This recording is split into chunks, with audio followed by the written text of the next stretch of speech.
Ելույթ է տեղեկացնեմ, որ նաև նույն հանձնաժողովի նախագահի տեղակալ Արմեն Խաչատրյանի ծննդյան օրն է այսօր, շնորհավորենք նրան։ Պարոն Քոչարյան, համեցեք։ Հարգելի փոխնախագահներ, հարգելի գործընկերներ, նախարարը նշեց, որ հանձնաժողովը տվել է դրական եզրակացություն, բայց այդ եզրակացությունը տալուց առաջ մենք ունեցել ենք բովանդակային բավականին լուրջ քննարկում եւ ընդհուպ այն աստիճանի, որ մեր գործընկերներին մտահոգել էր, արդյոք սա նախընտրական քայլ է թե ոչ։ Պատասխանը միարժեք եղել է ոչ։ Այս քայլին մենք քայլ առ քայլ մոտեցել ենք բանակի բարեփոխումների ամբողջ տրամաբանությունը իրականություն դարձնելու միջոցով, որը դրված էր կառավարության ծրագրի հիմքում։ Այսօրվա բանակի վիճակագրությունն էլ խոսում է այն մասին, որ սովորական չի այն տրամադրությունը, որ բանակը այնուամենայնիվ իր գրավչությունը բարձրացրել է։ Վիճակագրությունը խոսում է, որ խաղաղության մեր ձգտումները եւ խաղաղության հասնելու մեր նպատակները հասարակության կողմից միայն ստանում են դրական լիցքեր եւ սա այդ քայլերից մեկը պետքա դիտել, որովհետեւ այս պահին իրականացնել այն քայլը, որը նաև կառավարության ծրագրում է, ժամկետի կրճատում, դա նշանակում է մենք արդեն պատրաստ ենք։ Դրա հիմքում դրված են վերլուծություններ, թվաբանություն, ծառայության բովանդակության փոփոխություն, իսկ դա նշանակում է բանակը դիրքապահից անցնում է իրական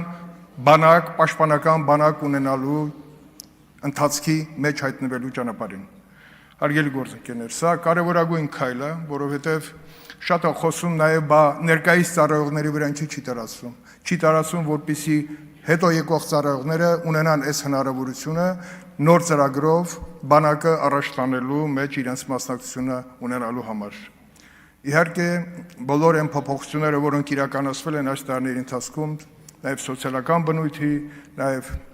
ծառայության որակի բարձրացման, այսօր էլ վիճակագրությունը խոսում է, որ կանոնակարգային, ոչ կանոնակարգային հարաբերությունները բանակում ոնց որ թե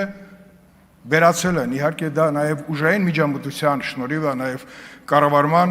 բավականին ամուր հիմքեր դնելու շնորհիվ է, բայց դրա խորքային արդեն հիմքերը դրվում են, որովհետեւ բանակում այն հարաբերությունները, որոնք պետքա իսպառ վերացնեն նախկինում այդ արատավոր երևույթը, պետքա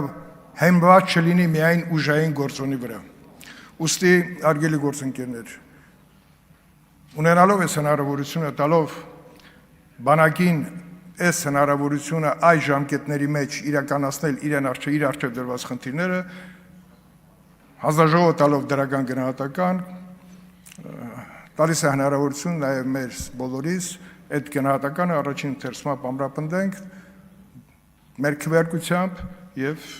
իրականացնենք այն, ինչը որ մեր առջև դրված ապագայում ունենալ այն բանակը, պրոֆեսիոնալ բանակը